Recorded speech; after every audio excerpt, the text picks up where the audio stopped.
No, well, this is, we're standing now at the beginning of this Harts Creek walkway that we've established here over the last 10 years. And just before we started this project, fishermen were starting to complain at the lack of fish.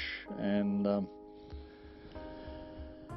one of them actually knocked on Peter Chamberlain's door and said, could you do something? And that's actually the trigger that started it all off. And there was a meeting and a little committee, steering committee set up, and it all came from that.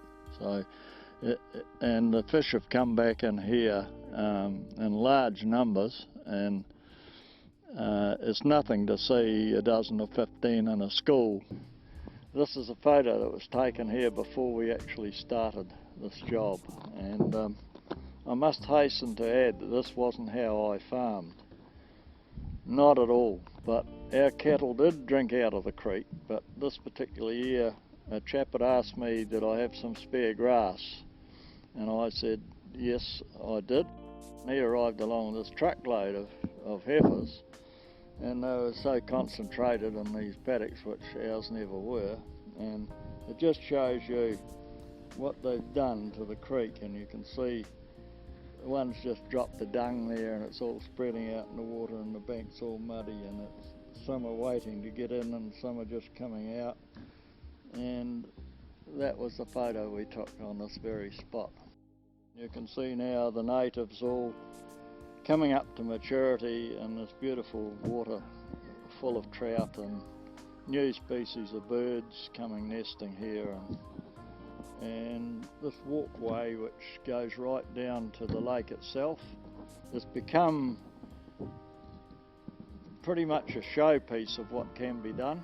And Environment Canterbury and various groups like, as you know, the Sir Peter Blake Trust youth leaders arrived here about a month ago. Right, the benefit to me personally, I suppose, is satisfaction. I was so busy farming on the other farm up the road, which was intensive cropping and stud cattle and all sorts of things we were doing, showing stock. It had flown past here for 1,000 years and it didn't need me to help it, is what I sort of thought. And so that was one of the things became aware of, things I hadn't stopped to look at. Yes, well, it wouldn't matter what I did. I'm at the end of the creek as it runs into the lake, and if the ones up above me hadn't joined in to do their part, it would still come down dirty no matter what I did here.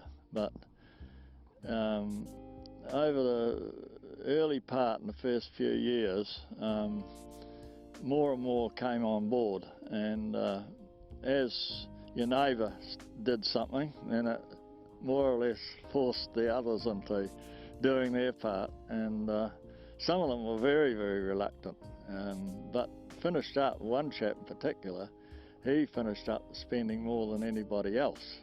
He's put a huge investment into his creek, and there was only 2 or 3 real problem spots. There was a dairy farm up near Leaston that the cattle forded the creek to go to and from the cow shed every night, and he also had a raceway along the creek. He had fenced off his paddock, and the cattle could walk along the creek to and fro to their pasture paddocks, so it was quite a mess. There was no culverts or bridges, so he got to and he did all that and fenced them out and started planting, and he's got beautiful plantings up there now. And if anything colour comes down the creek, he's up further up to see who's making the mess. He's changed so much. So here it is, Harts Creek. We must all think of the future and correct the mistakes of the past. if humankind is to survive for 1,000 years and past. We must take care of our water as it makes its way to the sea, and not pollute the atmosphere for my grandchildren and me. The rise of pristine waters from the springs at the head of Harts Creek, which winds its way through rich farmland to the lake, even as we speak. It must be kept in top condition. Solutions we must find and provide a home for the fish and game for the sake of all mankind.